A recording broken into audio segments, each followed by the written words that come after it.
La réconciliation de l'homme avec Dieu, un cri venu de l'éternité. Depuis les origines du monde, l'humanité porte en elle une fracture invisible, une séparation douloureuse, une distance immense entre la créature et son créateur. Cette brèche n'est pas seulement théologique, elle est existentielle. Elle se ressent dans le vide intérieur que rien ne comble, dans les luttes quotidiennes de l'âme, dans le désordre du cœur humain en quête de sens. L'homme, pourtant créé à l'image de Dieu, s'est éloigné de lui, non par hasard, mais par choix, par rébellion, par oubli. La chute de l'homme dans le jardin d'Éden fut plus qu'un événement historique. Ce fut le début d'un long exil. Un exil loin de la présence, loin de la paix originelle, loin de la communion parfaite avec Dieu. L'homme a voulu marcher sans Dieu, penser sans Dieu, bâtir sans Dieu. Mais ce choix l'a précipité dans l'ombre, dans la confusion, dans la mort spirituelle. Et depuis, toute l'histoire de l'humanité n'est qu'une tentative désespérée de retrouver ce que nous avons perdu. La relation intime, vivante, constante avec le Père Céleste. Mais au milieu de cet éloignement, il y a une vérité inébranlable. Dieu n'a jamais cessé d'aimer l'homme. Il n'a jamais tourné le dos à sa création.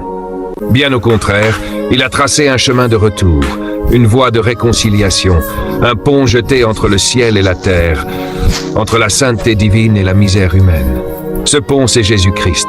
Il est l'agneau immolé, le médiateur, le sauveur du monde, l'expression parfaite de l'amour du Père.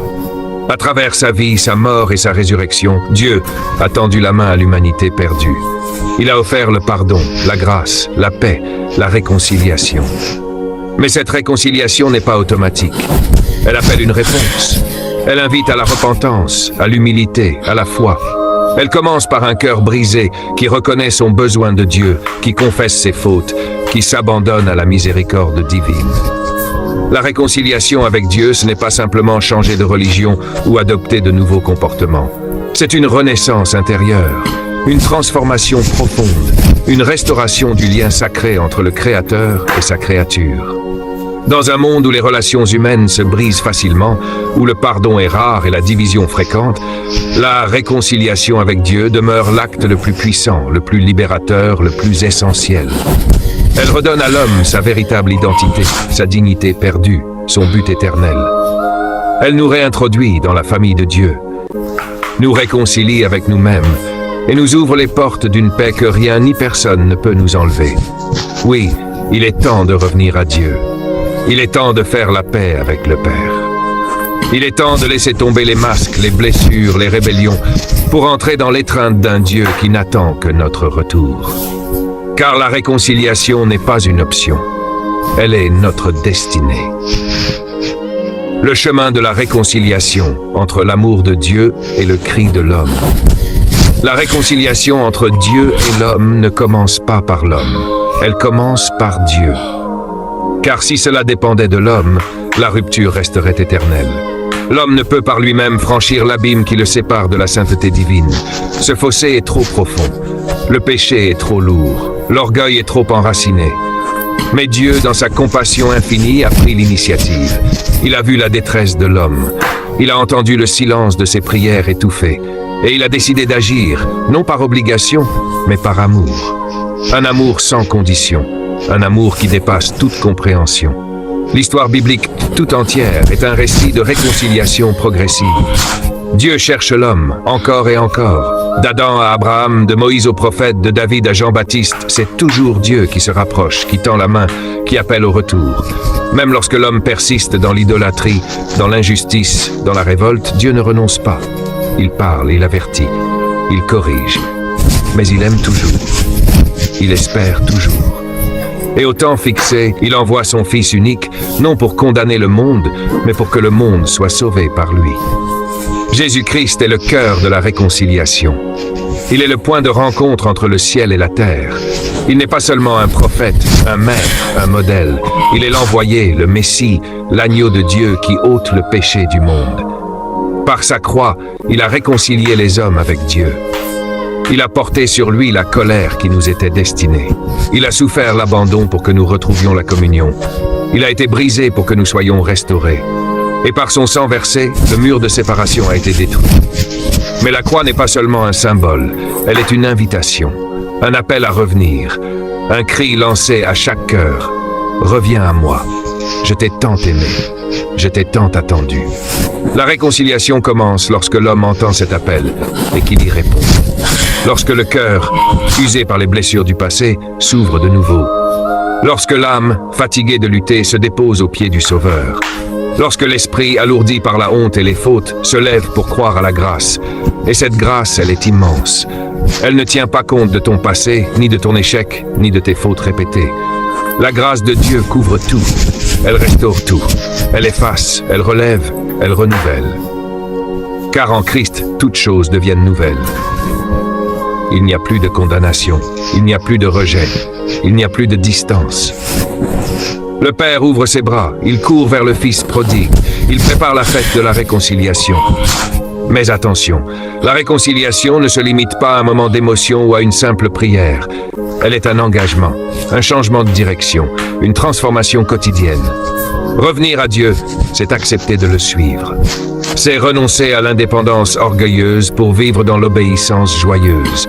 C'est marcher avec lui, chaque jour, dans la foi, dans la vérité, dans la sanctification. Cela ne signifie pas que la vie devient facile, mais elle devient pleine de sens, pleine de paix, pleine de lumière. Car vivre réconcilié avec Dieu, c'est vivre réconcilié avec soi-même, avec son passé, avec les autres. C'est goûter à une paix que le monde ne peut donner. C'est marcher non plus seul, mais conduit par l'Esprit de Dieu. Et cette réconciliation est ouverte à tous, aux cœurs brisés, aux abandonnés, aux meurtris par la vie, à ceux qui ont tout perdu, tout sali, tout détruit. Dieu ne rejette personne, il attend, il espère, il appelle encore aujourd'hui. Car son désir le plus profond, ce n'est pas de juger le monde, mais de sauver ce qui était perdu. Et tout commence par un pas vers lui. Prière de libération. Seigneur, je reviens à toi. Père éternel, Dieu très haut, refuge des cœurs blessés, abri dans la tempête. Aujourd'hui, je viens devant toi, comme un enfant qui revient à la maison. Je reviens, Seigneur, non par mérite, mais par grâce. Je reviens non avec orgueil, mais avec un cœur brisé, un esprit humilié, un cri profond qui sort de mes entrailles. Seigneur, réconcilie-moi avec toi. Tu es mon refuge et ma forteresse, mon Dieu en qui je me confie, comme dit le psaume 91. Toi seul peux me délivrer du piège de l'ennemi, du filet du chasseur, de la voix de l'accusateur. Couvre-moi de tes ailes, Seigneur. Cache-moi sous ton ombre. Sois mon bouclier, mon rocher, ma citadelle. Je refuse désormais de vivre séparé de toi. Je renonce à toute forme de rébellion. Je brise toute alliance faite dans l'ignorance avec les ténèbres, avec le péché, avec l'orgueil, avec le monde. Je déclare que je ne suis plus un fugitif. Je ne suis plus un orphelin spirituel. Je suis ton enfant racheté par le sang précieux de Jésus-Christ. Seigneur, libère mon âme. Libère-moi des chaînes invisibles qui m'éloignaient de toi. Libère-moi du poids de la culpabilité, des remords, des regrets qui m'écrasaient. Purifie-moi par le feu de ton esprit. Lave-moi dans le torrent de ta miséricorde. Redonne-moi la paix, la vraie paix, celle que le monde ne connaît pas. Comme David dans le psaume 23, je proclame que tu es mon berger. Je ne manquerai de rien. Tu me conduis vers des eaux paisibles. Tu restauras mon âme. Même quand je marche dans l'ombre de la vallée de la mort, de la peur, du doute, de l'échec, je ne crains aucun mal, car tu es avec moi. Ta houlette et ton bâton me rassurent. Tu dresses une table devant moi en face de mes ennemis, et tu oins ma tête. Seigneur, je m'ouvre maintenant à ta réconciliation totale, esprit, âme et corps. Je te donne mes blessures les plus profondes. Je te remets mes échecs, mes déceptions, mes douleurs non guéries. Entre dans chaque recoin de mon cœur, là où la honte s'était installée, là où le vide criait dans le silence, là où la colère avait pris racine. Je te laisse tout. Fais de moi une créature nouvelle. Seigneur, je t'invoque selon le psaume 46. Tu es mon refuge et ma force, un secours qui ne manque jamais dans la détresse. Même si la terre tremble, même si les montagnes chancellent au cœur des mers, je ne serai pas ébranlé, car tu es au milieu de moi. Tu fais cesser les combats jusqu'au bout de la terre. Tu brises l'arc, tu rompes la lance, tu détruis les murailles de l'ennemi. Oui, tu es Dieu, exalté parmi les nations, élevé sur toute la terre. Maintenant, dans cette prière, je déclare une nouvelle saison. La saison de la restauration, de la guérison, de la réconciliation divine. Toute voix de condamnation est réduite au silence. Toute forteresse de rejet, de malédiction familiale, de péché héréditaire est renversée au nom de Jésus-Christ.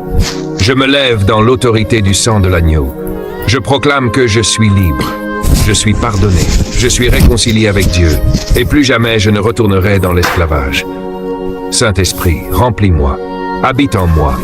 Fais de ma vie un temple vivant, un autel de louange, une demeure sainte. Restaure ma communion avec le Père. Réveille en moi la soif de la parole, la passion de la prière, la joie de l'adoration. Enflamme mon cœur de ta présence. Consacre-moi pour la gloire du Roi. Je prie aussi pour ceux qui entendent cette parole, que chaque cœur en fuite s'arrête, que chaque esprit troublé se tourne vers le Père, que chaque âme perdue trouve le chemin du retour. Car le temps de la réconciliation est arrivé. L'appel du Père résonne comme un chant d'amour éternel. Mon enfant, reviens, je t'attends, je t'aime, je suis ton Dieu, et tu es à moi. Oui, Père, je reviens à toi. Dans le nom puissant, glorieux, saint et merveilleux de Jésus-Christ, je prie et je proclame. Amen.